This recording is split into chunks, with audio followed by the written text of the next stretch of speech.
Hello.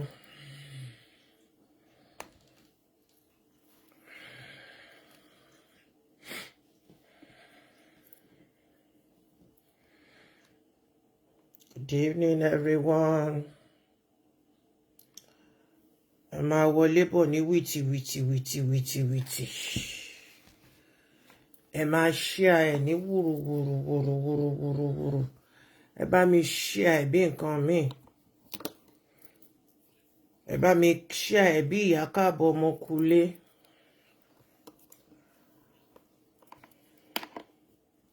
This is your Olúwatóyìn Ọbátúlá Darlington, aka Ọlọ́mọ Plenty.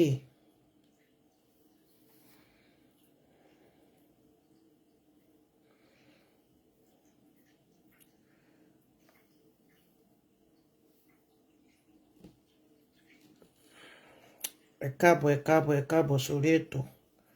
Ẹ máa wọlé bọ̀.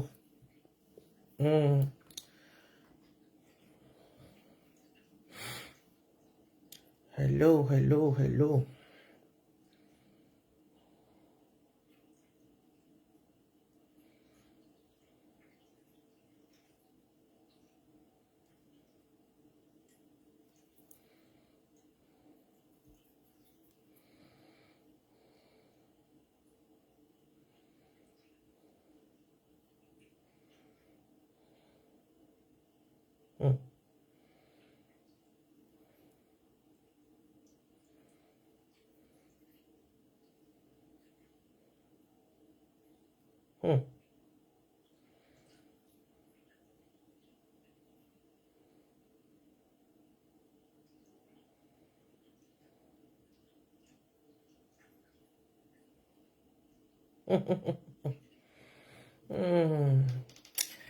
Mo kí gbogbo wa jàre, ẹ máa wọlé bọ̀ lọ́kùnrin lóbìnrin. A dúpẹ́ lọ́dọ̀ Ọlọ́run Elédùmarè. Ọlọ́run á foríjì gbogbo àwọn òkú lọ́tùn lósì. Ọlọ́run á máa foríjì gbogbo wa papọ̀. Mo appreciate gbogbo ẹ̀yin tẹ́ send the friend request. I really appreciate you. God bless you. Thank you for loving me. Thank you for appreciating my ministry, my work.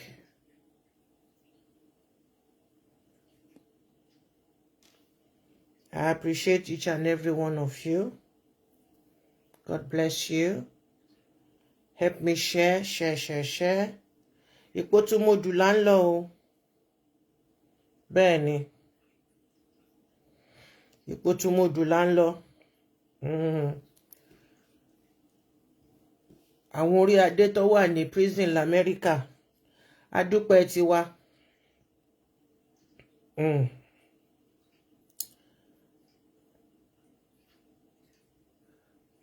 A dúpẹ́ tiwa.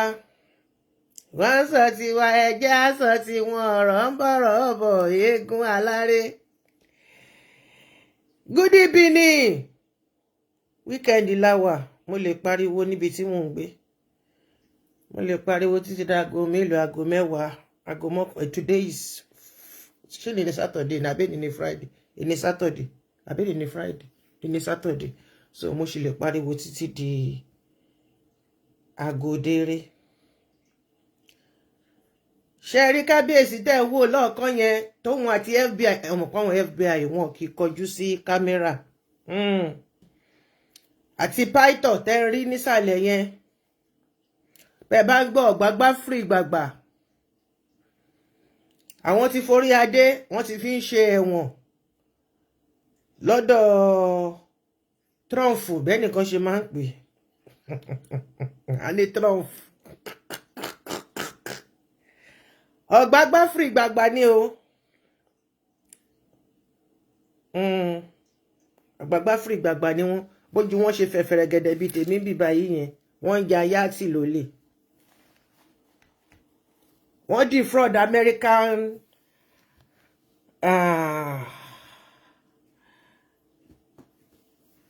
wọ́n defraud America ní $4.2 million US dollars.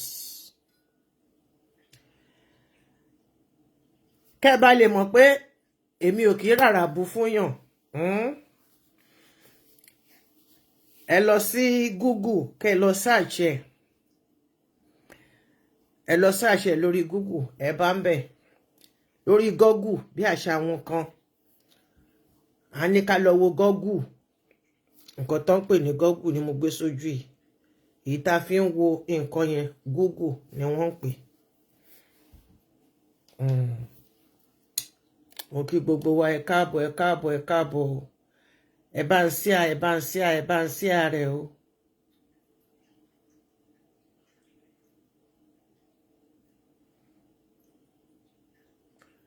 Ẹ bá ń ṣíà ẹ bá ń ṣíà ẹ bá ń ṣíà rẹ̀ o.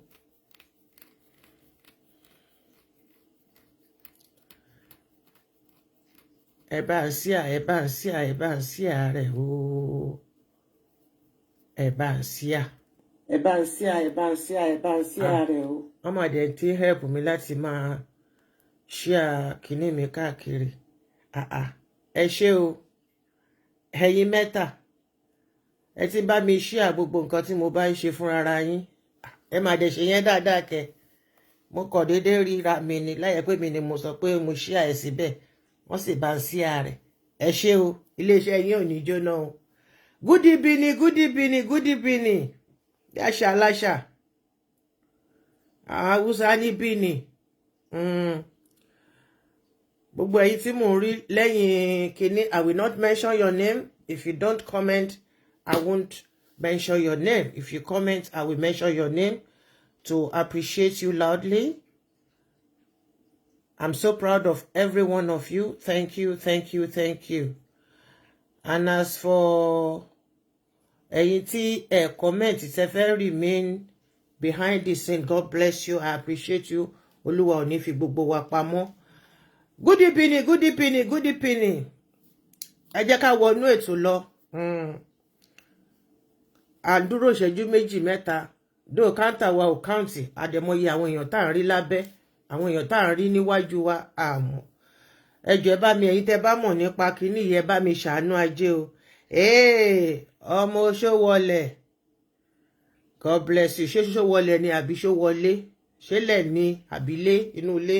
Ọmọ Ṣó tó wọnú ilé kó ní kálukú yá àbílà. Agbára ti dé nìyẹn.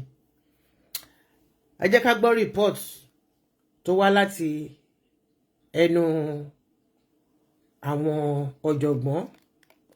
Of IPETUMODU have been arrested in the US for being the alleged Oba Joseph Oloyede, the APETU of IPETUMODU, have been arrested in the US for being the alleged mastermind of a multi-million-dollar COVID-19 relief fraud.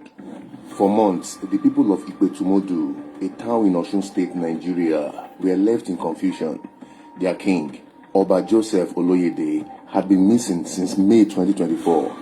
His prolonged absence became even more suspicious when the king failed to attend key traditional festivals that no king would ever miss. But the revelation came yesterday when US authorities announced that the king had been arrested by the FBI on May 4th, 2024 for defrauding the US government out of $4.2 million.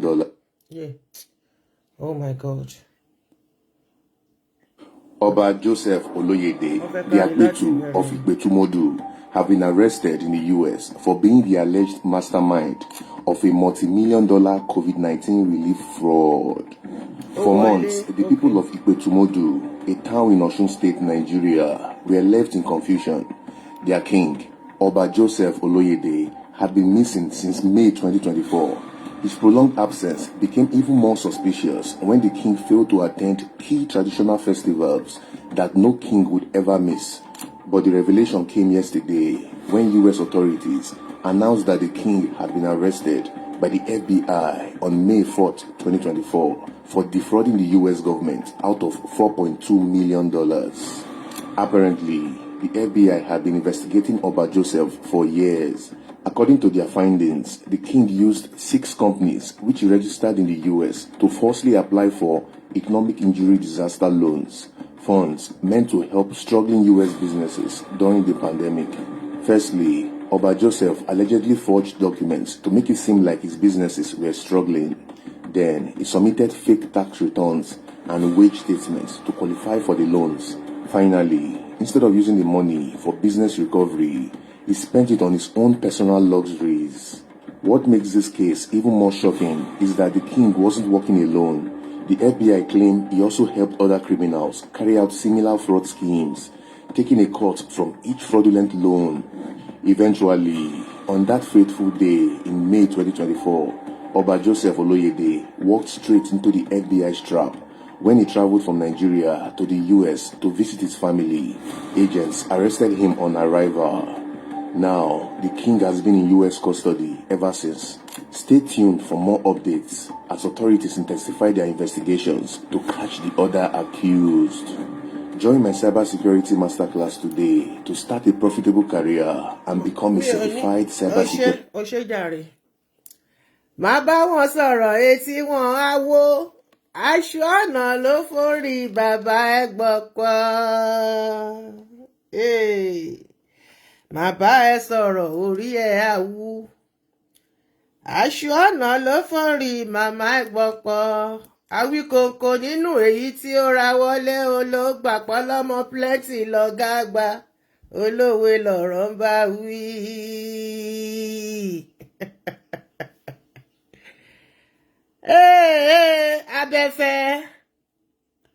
Abẹ́fẹ́ máa bọ̀ ń bí o, máa bọ̀ ń bí kó wá gbọ́ nǹkan, kó wá come and hear something. Ó ń ṣẹlẹ̀ jaburata, ẹ̀yin ò dá mọ̀ ni, ó ń ṣẹlẹ̀ rẹpẹtẹ. Òun nìkan kọ́ ló wà ń díẹ̀, python ṣẹlẹ̀ tó wà lẹ́gbẹ̀ẹ́ yẹn, python ni wọ́n jọ ń ṣe àlùdí àpàdé ẹ̀ ni. O Abẹ́fẹ́ Awikonko bọ́ ibẹ̀ o tóró sọ oníwọ̀ pẹ̀lú bàbá fìrì gbàgbà ọba ìlú ẹ̀ ó dorí tìlú ẹ̀ ń sìn. Onírọ́ ni American government ni wọ́n ń pamọ́ ọmọ àlè. Abẹ́fẹ́ abẹ́lágímọ́ lórí bọ́ ibẹ̀ kò wá gbọ́.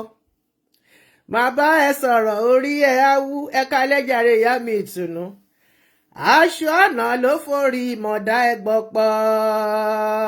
Olórí you are welcome. Má bá ẹ sọ̀rọ̀ orí ẹ á gé.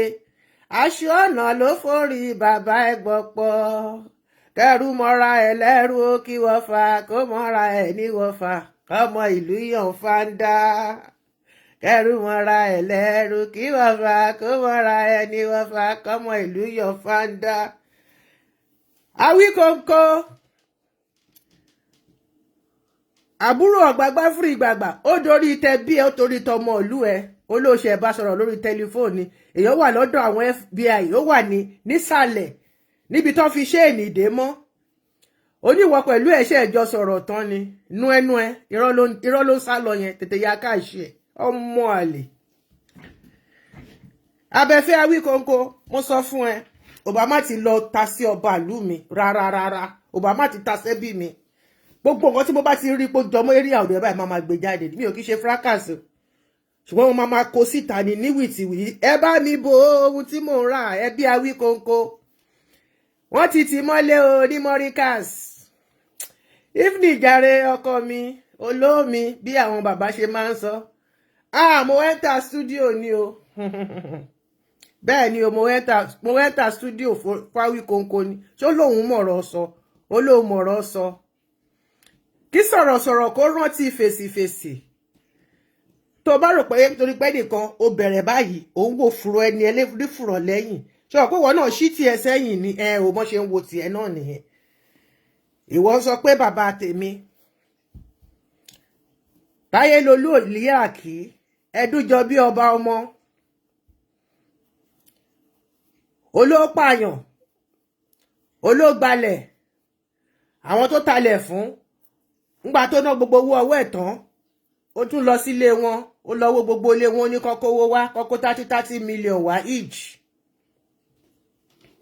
each person kì í ṣe community mọ́ o kì í ṣe house by house o each house ẹ mọ èèyàn tó ń gbénu ilé kan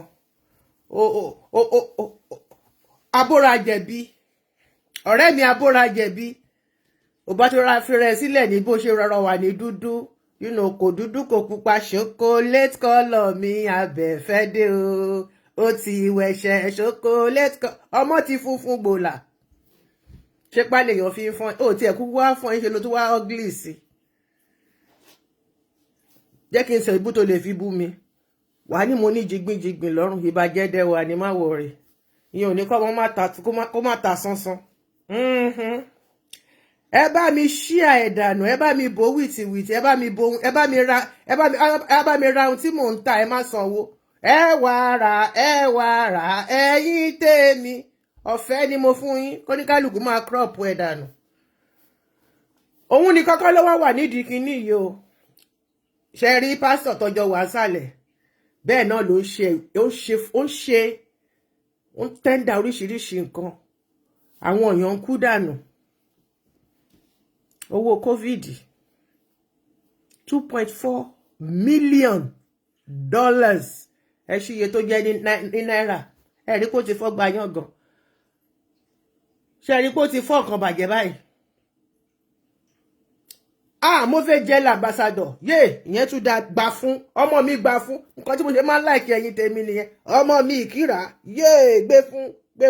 gbé fún Awikonko movate gel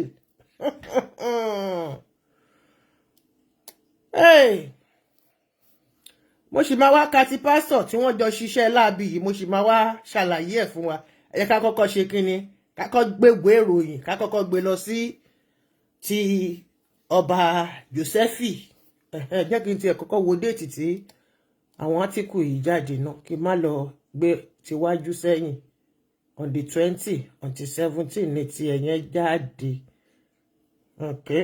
kò sí ìta lè kánú gbogbo ẹ̀ náà kò sí ìta lè gbé síwájú kò sí kankan tá lè gbé síwájú ń bẹ ọ̀gbàgbà fìrì gbàgbà làwọn eléwọ̀n yìí nínú ìlú onílùú bẹ́ẹ̀ ṣe tẹ́ ẹ bà Nàìjíríà tẹ́ dorí ẹ̀ kodò tẹ́ polúkú muṣu ẹ̀ nìyẹn olè yìí náà ni first class olè ṣe ẹni bó ṣe ṣẹ̀kẹ́ bí ẹ tó gbàgbé kọrọ sí lẹ́nu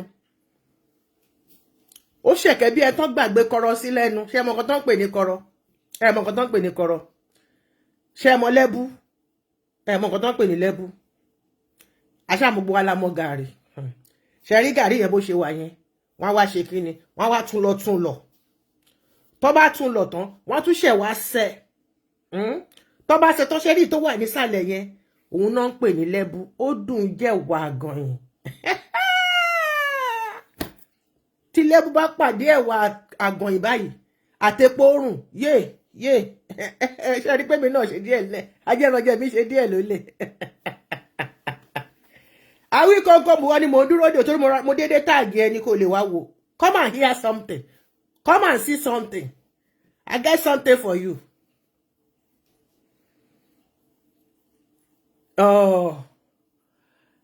Ṣe mọ̀ pé ọjọ́ gbogbo tó lè ọjọ́ kan ni tó lóhun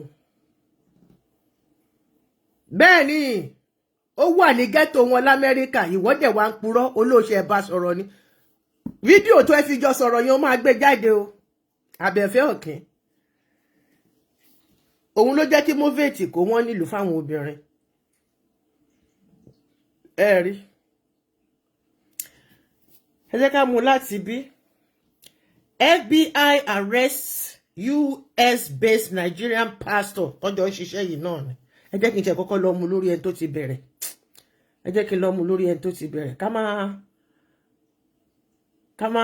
ká má ṣe bẹ́ẹ̀ ẹ jẹ́ ká lọ mú lórí ẹ oní nǹkan làjẹ́ ó ṣe oní nǹkan làjẹ́ ó ṣe ọmọ Àbáṣà náà ti kígbe oró ó ti kígbe ẹ̀ jáde síta gbogbo wọn pátápátá lọ́wọ́ Ọlọ́run máa bà ẹ má wọrí ẹ continue ẹ jẹ́ kí n lọ wá torí bí mo ṣe ń rí wọn ni mo ṣe ń tò wọ́n síbẹ̀ ìkan kan wà lókè ìkan wà nísàlẹ̀ ni ẹ má wọrí máa tó rí ẹsẹ̀ Awikonko you must bring that kíní tẹ́jọ́ fi sọ̀rọ̀ you must bring it out o I bring it out báyìí wàhálà ni o Ọlọ́run ọba ń gbọ́ à ń bo ni mo pé kíní ìsè inú líǹkì wo ló wà Bó ṣoògùn kò lè jẹ́ máa rí. Ṣé nu politics kọ́ ni mo kó sí ni?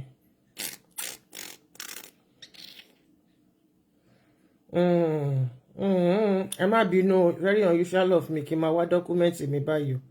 Mo ti máa ń tò wọ́n sílẹ̀ o normally. Ṣé ẹ mọ wígí wenge àbí kí wingem wígí wenge tó kú sínú pléènì bàbá ẹ̀ àti ọmọ ẹ̀ wọ́n ti gbéra wọn lọ sí kóòtù lórí owó tó wà nílẹ̀ yìí náà ni.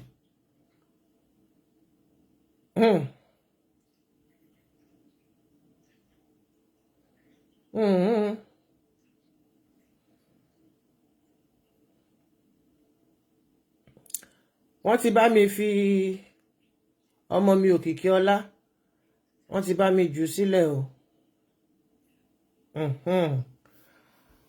Ibi tó tiẹ̀ wá fẹ́ bàjẹ́ wọ́n tún fi Yorùbá ọba sí, ibi tó dùn mí jù nìyẹn. Ọba Joseph Olóyèdé APETU of IPETUMODU in FBI net over 4.2 lèmi ti ẹ̀ ń pè 4.2 mo máa lọ tó kìíní yẹn kọ 4.2 million COVID fraud February 17, 2025. Làṣírí tẹ̀tù sísàpọ̀tọ̀ bẹ̀rẹ̀ sí ní wá káàkiri wọn ò wá tẹ́ẹ̀tẹ́lẹ̀ nígbà tí wọ́n wá rí i pé wọ́n fẹ́ ṣọdún nílùú ọba ò sí nílùú, wọ́n fẹ́ ṣe léyìí ọba ò sí ń bẹ̀, wọ́n fẹ́ ṣe appeasement, wọ́n fẹ́ ṣètùtù ọba ò sí ń bẹ̀. Báwo ló ṣe ṣẹlẹ̀ tọ́ba kankan ò dẹ̀ miss, ọba kankan kò sọ́ba tí kò kí ṣe kinní yẹn lọ́dún. Wọ́n kọ́kọ́ lọ́ba travel. Ẹ̀yin ìyàwó ọba ẹ pẹ̀lẹ́ o.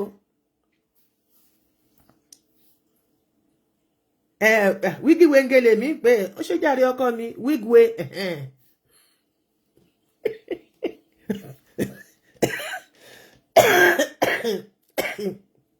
Orúkọ tí ò bá ti mú Ṣàngó Ọya Ọbàtálá kọkọdà ní mi ò kí mọ̀ pé ṣe mọ̀ pé ẹyẹ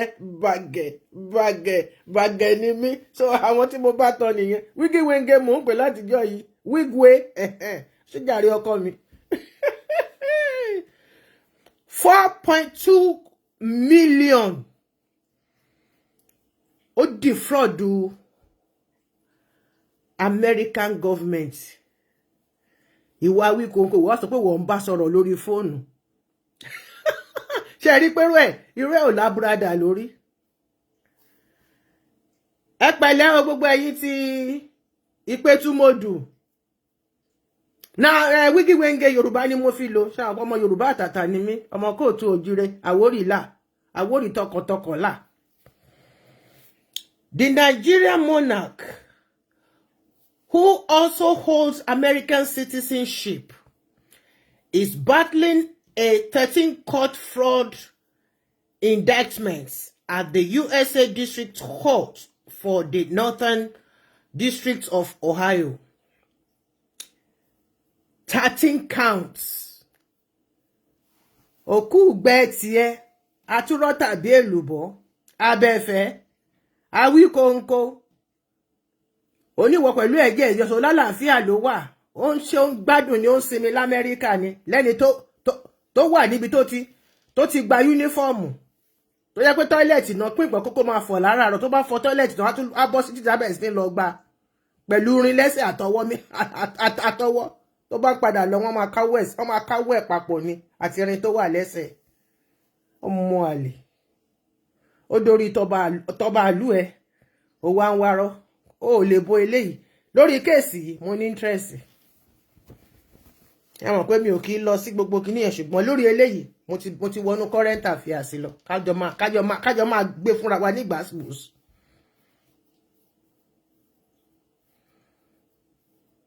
My Yorùbá na grade 1 o. Ye. Kó mi pè borí ejò wì. Ye. Me forí ejò ṣeré o. Omi ṣán ni jẹ. Ìgbì ìbá ṣán ni jẹ tó àtọ́pọ̀rọ̀ sí ni lára tupẹ̀. Baba gangster.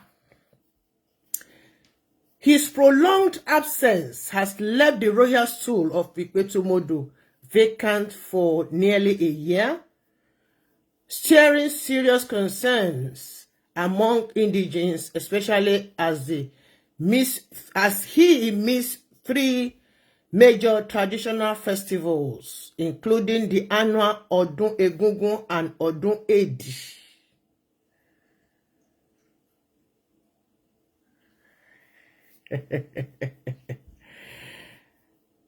Ó ti kúrò lọ́ba, ó ti di mísítà náà fi ń pè é sìn. So dem náà bá lámọ kò burú. Ẹ jẹ́ ọ̀rá bá mi mú ẹni tó gbé kinní yẹn, ọ̀rá bá mi gbé kúrò ńbẹ̀. Ọlọ́run ọba ò ní jẹ́ ká rógun ẹkún. Ìyá mi, ẹ jẹ́ kí n wo bí mo bá lè ṣe ń bì báyìí.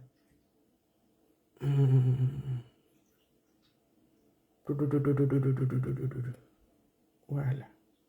Ẹ jọ̀ọ́ ẹ bá mi struck ẹni yẹn, ẹni tó kọ kinní ní èdè Russia or whatever yẹn.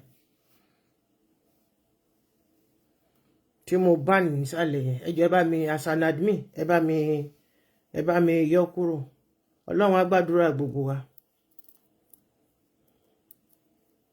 Okay, Ọlọ́run wá láti Greece, Athens. Mo ti gbọ́ ànírógun ẹkún, ànírógun òṣì. Ọlọ́run á ṣàánú gbogbo wa. Mr.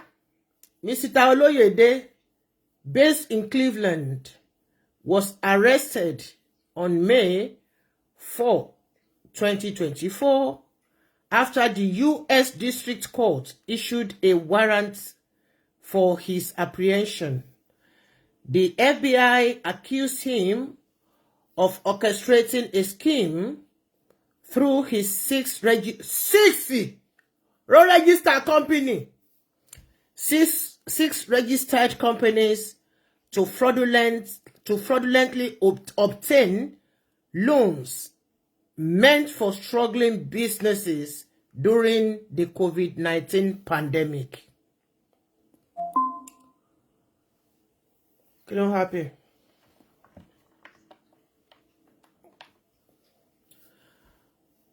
To alleviate the economic devastation caused by COVID-19 pandemic in 2020, the U.S. government allowed small business owners to request financial aid, like the Economic Injury Disaster Loan (EIDL), which must be used for certain expenses that include paying fixed debits, payroll, and other permissible bills. Loan applicants were required to submit their quarterly federal and annual tax returns, wage and tax statements, and other supporting documents to show that their businesses might collapse without external aid in light of the global health crisis. The FBI found out that Mr. Oloyede not only falsified the supporting documents he submitted to apply for the loans, but also diverted the money for his own personal use, violating federal laws. FBI records shows that in June 2020 alone, Mr. Oloyede received over $100,000 loan for 4 of his 6 companies, including available tax services, available tutors, available financial, and available transportation. Ogbagba free gbagba. Hey. On October 7, 2021, Mr. Oloyede was awarded, ẹ máa gbọ́ o, ṣẹ́rí kó ti pẹ́ tí ọ̀rọ̀ yìí ti ń bọ̀ díẹ̀díẹ̀, òyìnbó bọ́ ṣe máa lúgọ rẹ̀. Bí mùsù, wọ́n lúgọ ni, wọ́n jẹ́ kó kó sínú páńpẹ́ yẹn tán pátápátá. Wọ́n lè fọdún 25, wọ́n lè fi jókòó tí ẹ lọ́rùn, wọ́n dẹ̀ máa jẹ́ kó máa ṣe nǹkan tó máa tó ṣe lọ. Wọ́n máa lúgọ báyìí ni. Tẹ́ bá ń gbọ́ ayé ń lúgọ. Ta ló mọ bó ṣe máa ń lúgọ? Àwọn ọmọ mi. Ìyàwó. ṣé wá rí ibi tó yìnbó burú dé wọ́n lè fi 1 million wọ́n lè fi gba 10 kobo lọ́wọ́ ẹ̀ lórí court case because wọ́n mọ̀ pé nígbà tọ́rọ̀ yẹn tó bá já sí ẹ lórí pátápátá 10 million táwọn fi ná láti fi gba 1 naira tó jí yẹn wàá gba ihò etí wàá gbà pọ̀ torí gbogbo ohun tó bá ní pátápátá báyìí ló máa lọ sí. On October 7, 2021, Mr. Oloyede was awarded another one to leleyo 500,000 loan for his company JO&A. 2 days later, he got another 500,000 loan for available transportation. Further investigations revealed that the monarch, with a background in accounting, also assisted co-conspirators in executing similar fraud schemes, charging them percentage. Ọmọ Nigeria, ọmọ yẹn bá bẹ ṣe nǹkan báyìí mi náà máa gbà nínú àjọ máa pín ní ó bembe kò bembe. Percentage of the loan amount upon disbursements.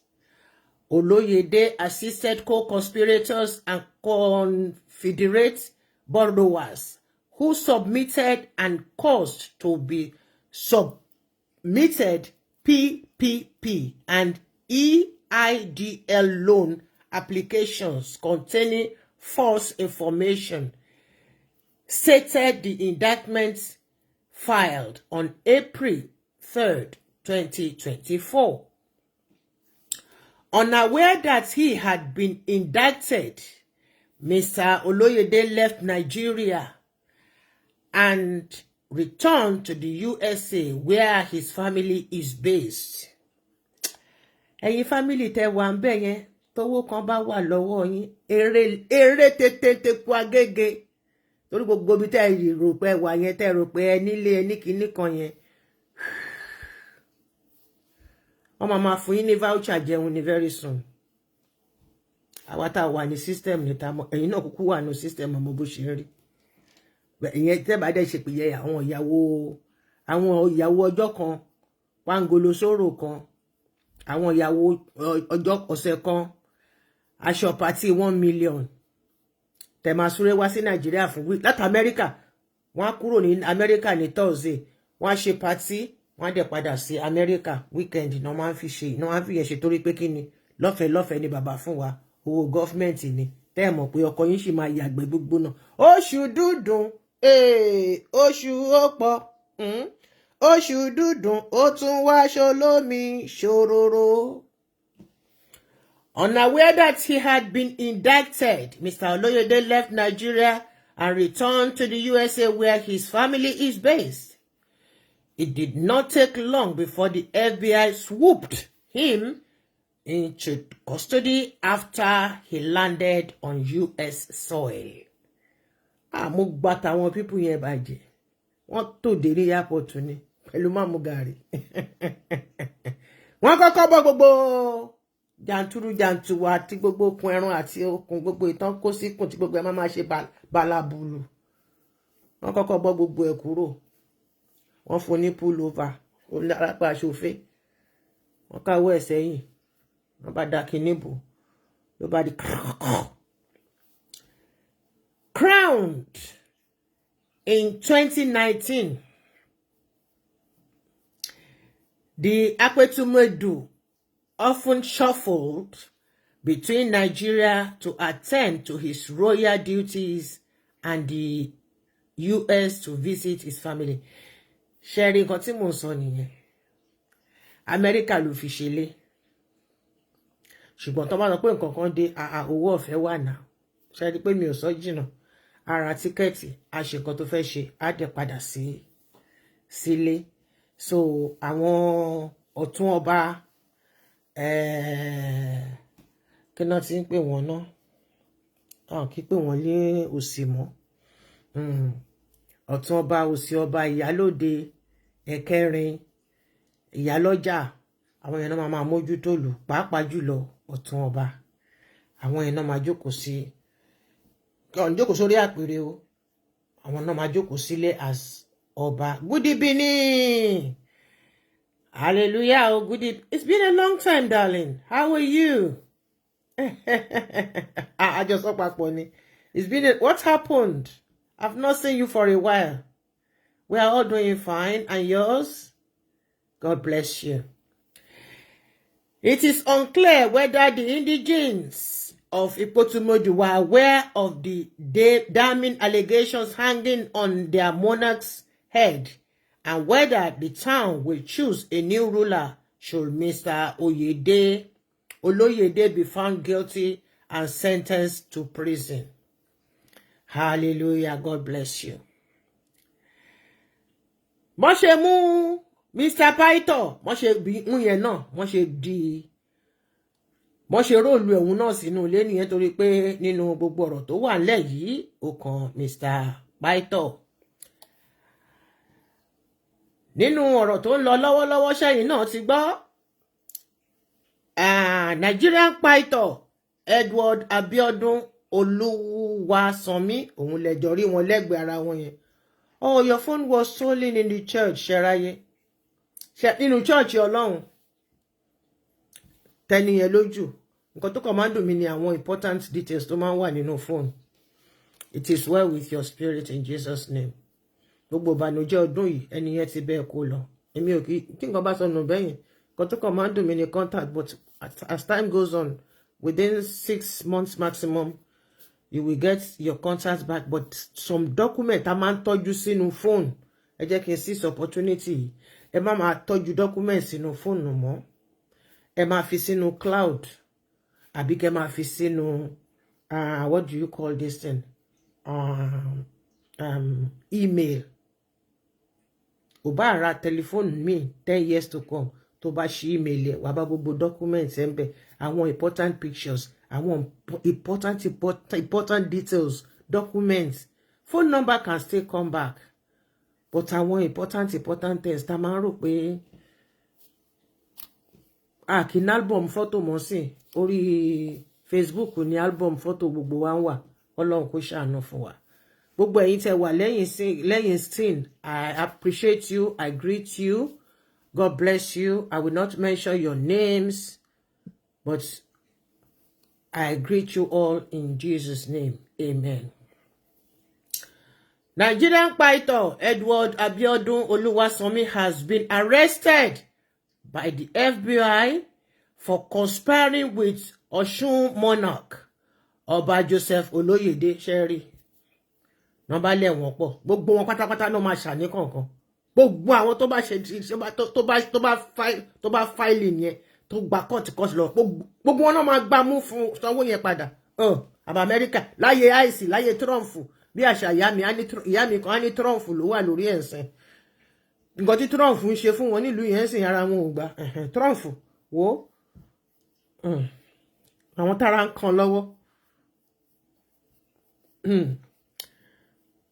Hey, to defraud the US government of 4.2 million in COVID-19 relief funds. Ẹ máa gbọ́ o, Olúwasanmi, ṣé Olúwasanmi náà la ṣì máa pè ṣá? Torí t'Ọlọ́run bá san ẹni, ó ní lọ ṣe nǹkan tó ṣe yẹn. Ẹ jẹ́ kí n lọ wórúkọ mi ti mama Joseph Alala, orúkọ tó dẹ̀. Ẹ ká máa pè ní Edward, orúkọ òyìnbó nìyẹn. Ọ̀gbẹ́ni Edward Paito submitted forged documents to obtain loans meant to support struggling businesses during the pandemic, which he then diverted for personal use, violating U.S. federal laws. People's Gazette reports. Odidi Paito long. The Paito used his pastor to 3 companies. Iṣẹ́ yìí pé èmi náà lọ sí tèmi lọ dá tèmi lẹ̀. Ṣé mọ̀ ìdí tó fi lọ sájàṣẹ. Ìyẹn máa gbóná fẹ́lí fọlẹ́. 4 hours la máa fi ṣe program la máa Sunday service ọ̀la 4 hours la máa fi ṣe fáìlì ń wọlé lóríṣiríṣi ni àti mi edit náà wà ńbẹ̀.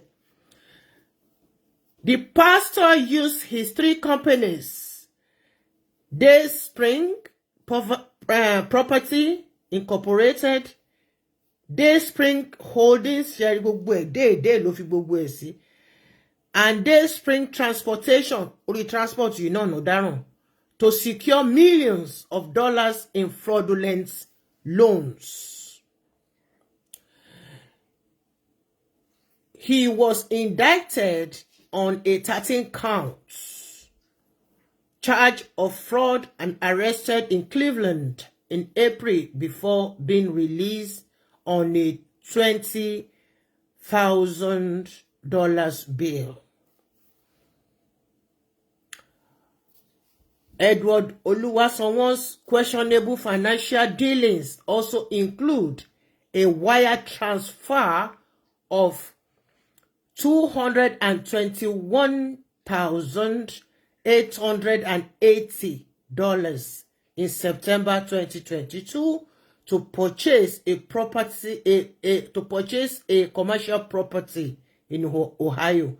Ìyẹn lọ ra commercial property. So wọ́n fi yẹn wá ní pé okay kí company tó jẹ́ commercial kó má ba nǹkan tó ṣe rí bẹ́ẹ̀lì gbà nìyẹn o. Nǹkan tó ṣe rí bẹ́ẹ̀lì gbà nìyẹn o.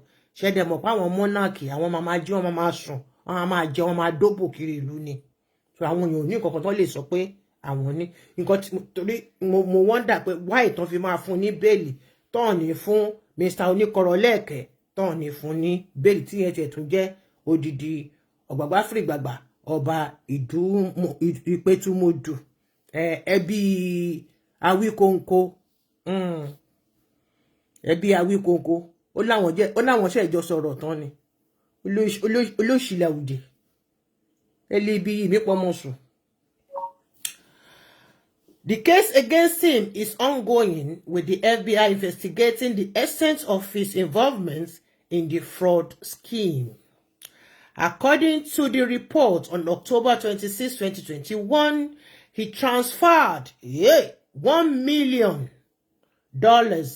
in COVID relief fund to a brokerage account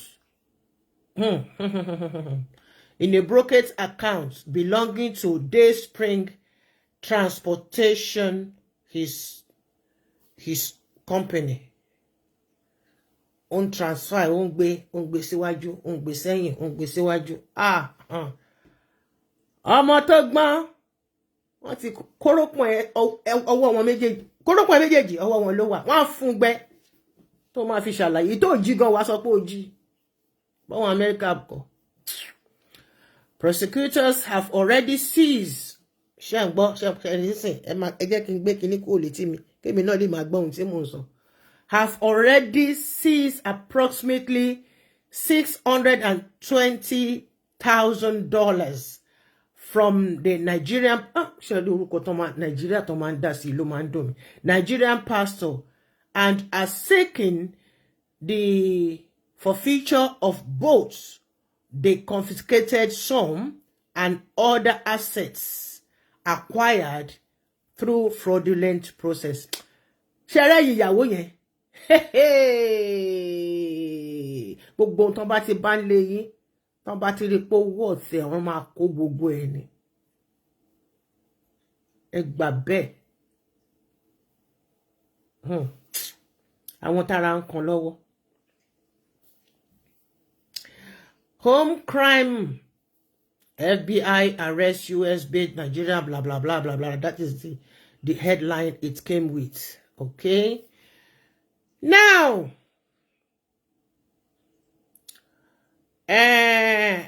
Awikonko àbúrò wọn, òkúùgbẹ́ olè. He don't leave God work now, do fraud. Abi now.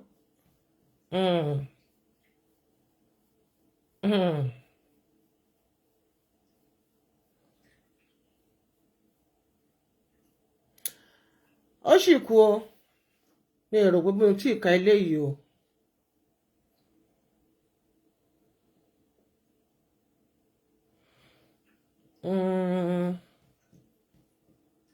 Ṣé mo ti sọ bí tán ti gba 620,000? I think I've done that. On April 5th, 2024, the FBI seized another 555,250 from Oluwasomi's Dayspring Transportation account with Fidelity Investments ending in 580, and additional 20,000 was confiscated from his Dayspring property account. Ending in blah blah blah. Àwọn account yẹn ibi tó end sí ni wọ́n fẹ́ sọ quote the full account number. So the end of the account number ni wọ́n kàn. So 3548 at Key Bank on the same day. Ẹ máa gbọ́. 599, on the 5th of April 2024 last year. Wọ́n sì $599,250. Then $20,000. Then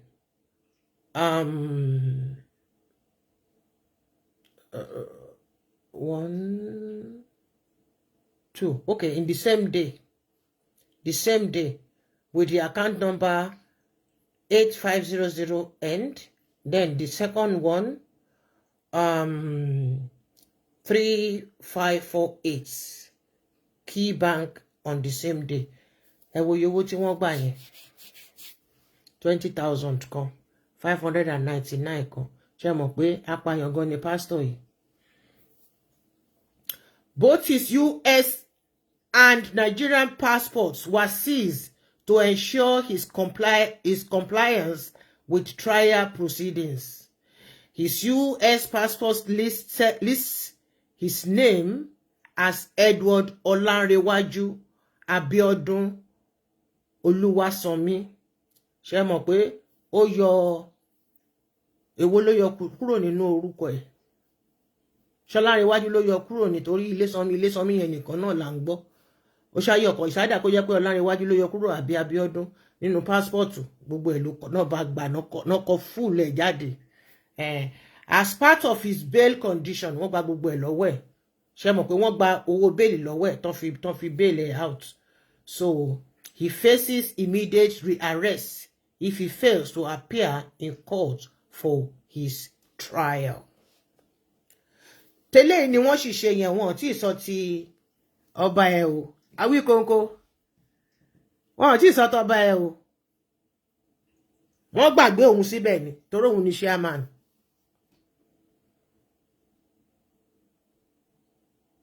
Awikonko. Ó ti tọ́ Kánírù. Wàá rí gba ejò afàyàfà lórí nǹkan tó lọ, ọ̀rọ̀ tí ò kàn ẹ́ lápá, tí ò kàn ẹ́ lẹ́sẹ̀, tó ṣèwádìí tó lọ dá sí. Tó ń pe bàbá mi lólè apààyàn. Òwòlé onílé bo tiẹ̀ lẹ́yìn. Ó wá pe gbogbo ọmọ Àwórì pátápátá.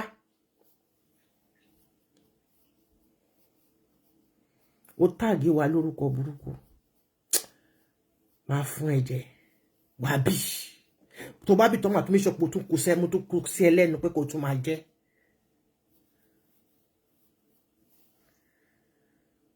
Lórí tráyà àbọ̀dá ẹ̀, ọba ìlú ẹ̀ yìí. Mo glú pẹ̀lú ẹ̀ o. Ẹ bá mi dúpẹ́ lọ́dọ̀ Ọlọ́run. Wọ́n ti bá mi béèlì ọmọ mi tẹ́mi ò kì í gbé jẹ́. Kọ́lọ́run bá ń ṣàánú ẹ̀ ni. Gbogbo ẹ̀yin abiyamọ ẹ ṣé o, ẹ kú àdúrà, ẹ kú ọ̀rọ̀ ọmọ o. Ọlọ́run á jẹ́ pé àní rí ogun, àní rí dààmú lórí ọmọ. Ayé ò ní yé sí wa lára. Mi gbọ́dọ̀ sọ ojú làgbà ayé àgbà kì í yá ẹnu. nǹkan tó ṣẹlẹ̀ sí Portable ẹ̀yin fojú ordinary ojú wò ó nǹkan tó ṣẹlẹ̀ sí is not ordinary kì í ṣe pé bóyá àwọn kan náà kó ìjọra wọn jọ tí wọ́n sà sí o ìyẹn ò tó nǹkan kan nínú nǹkan tó ń ṣe gangan.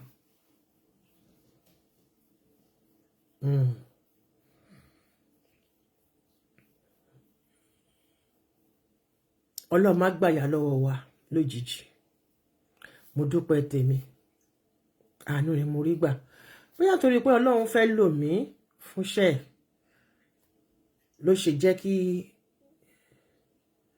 kí má yàgàrà wa mo dúpẹ́ gbogbo yín pátápátá ni mo kí. I thank you all for joining me. I will not mention your name, every single person behind the scene. I appreciate you from this device. I appreciate you from here and from here. I appreciate each and every one of you. I will not mention your name. I just appreciate you. I cite each and every one of you with the eyes of Jehovah Almighty. So, what he granted ní bail 2 million. Ogun State Court, wọ́n bail out. Mo wá fẹ́ bẹ̀ gbogbo wa ni ẹ jẹ́ kí n ka nǹkan tó tẹ̀lé síbẹ̀ and I will show you the picture. The singer was arraigned on 5 count charges including conspiracy, assault, restriction, possessions of weapons and conduct likely to cause harm. Weapons anirogun àkóbá. Anirogun àkóbá. Portable pleaded not guilty, while 9 of his aides faced similar charges. Magistrate OLOYEDE,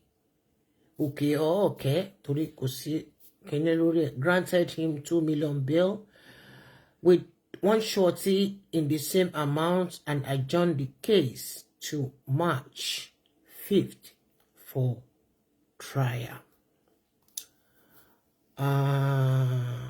Ọ̀gbẹ́ni Babangida wọ́n tú àṣírí ohun tí wọ́n ṣe síta ní pẹ̀rẹ̀pẹ̀rẹ̀ ṣùgbọ́n mi ò fẹ́ kó yẹn sí bíbáyìí ọ̀rọ̀ tí wọ́n yẹn politics completely nìyẹn ẹ jẹ́ ká gbé ìyẹn sí ẹgbẹ́ kan. Let me show you a video of Portable when he was released and where is that video? Mo follow kíní ẹ̀ but ṣé mo ọkọ̀ abiyamọ kì í gbárù nǹkan bẹ́ẹ̀. Where is that video? Tí n bá rí video yẹn máa wá sílẹ̀.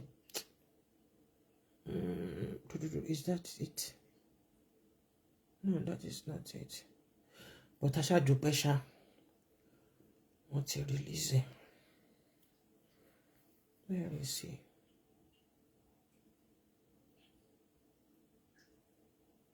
Where is he? Where is he?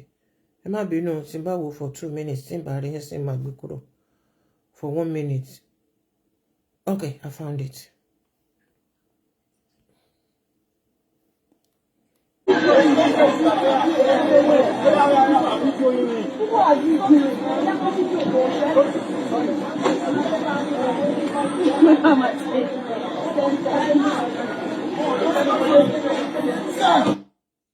That is it. It was a very, very short video. Just 17 seconds. So that is Portable being released.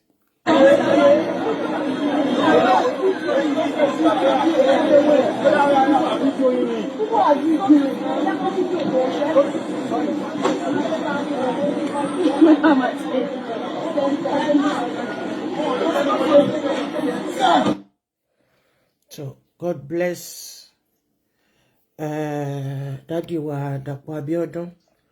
Mo mọ nǹkan tí Portable sọ. He overdid it.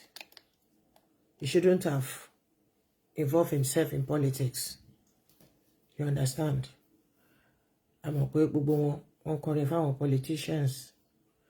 He jam talk.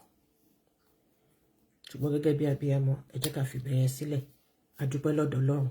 A dẹ̀ dúpẹ́ lọ́wọ́ gómìnà Ogun State adúpẹ́ pé gbogbo ènìyàn bẹ́ẹ̀ yín ẹ̀dẹ̀gbẹ́bẹ̀ gbìtẹ́yìn náà bá ti tọrọ ẹ̀bẹ̀ wọn á dáríjì yín náà ní àṣẹ Ìdùmarè. Ohun tí Portable sọ was too much.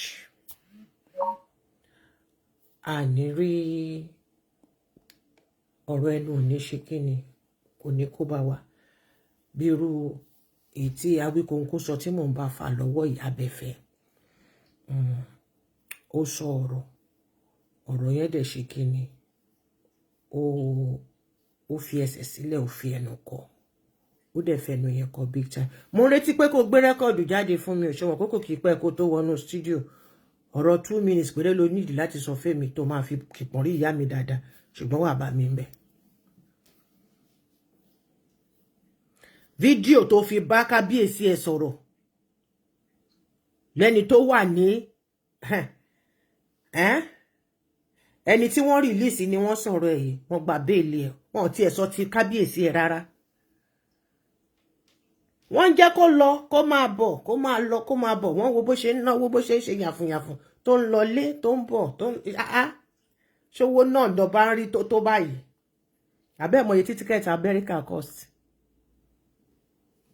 Kì í ṣe pé season ẹyọ kan ṣo ló ń lọ kì í dẹ̀ ṣe pé emergency ticket ó tún high ju normal ticket lọ. Ṣẹ̀dẹ̀ mọ̀ pé irú àwọn wọn ò ní fẹ́ jókòó sí economy first class ni in fact gan tó bá possible kan ní kan gbé wọn sórí plane kan bá lè mọ̀ pọ̀ bá ní wọ́n wá wulé ó ń fowó àbúṣàbú lálejò àwọn náà ń ṣe kí ni wọ́n rọ́ ní champagne yìí pé ó yá máa bọ̀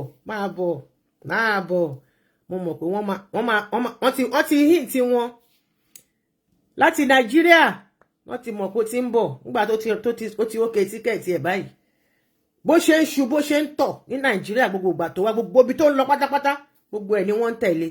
You think you can be smart you can't be smart than ẹni tó ń ṣọ́ ẹ àgàgà tó wá ti jẹ́ pé on fraudulent issue like this the fraud odidi ìlú and you think you will get away with it ọmọ Nàìjíríà kọ́ ló ti ṣe o.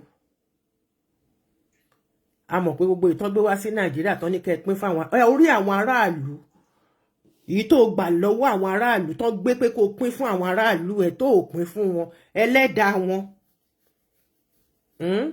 òun ló jẹ́ kó lọ ṣe t'Amẹ́ríkà tó fi wá dẹni tó wà ní gádà báyìí ẹ wà láhàámọ́ nínú pángolo. O lè sọ pé o fẹ́ lọ stroll anytime tó bá wùn ẹ́ o lè sọ pé dùndún ló fẹ́ jẹ àti dòdò n tó bá gbé sínú àwo fún ẹ ló máa jẹ tí ẹ bá ẹ tó bá gbé fún ẹ ló máa jẹ tí ẹ bá ẹ. So mi ò bínú sí o mo kàn dúpẹ́ lọ́dọ̀ Ọlọ́run ọba ni pé Ọlọ́run ọba ṣe kí ni Ọlọ́run ọba mú mọ́lẹ̀ lára àwọn tó ń hùwà ìka ìwà bàjẹ́. Èmi ni ọmọ yín ọ̀rẹ́ yín àbúrò yín olólùfẹ́ yín Olúwatóyìn ọmọ tàdé ṣe ẹ fún ṣáà láti ṣe ẹ̀rọ ọlọ́fin múlẹ̀ ni mò ń kí wa wípé lovely Saturday evening. Ẹjọ́ pàtí ń lọ nílùú mi wọ́n send mi ní fídíò wọ́n send mi ní fọ́tò ẹ jẹ́ kí n lọ wò. God bless ya, sight you all, bless you all.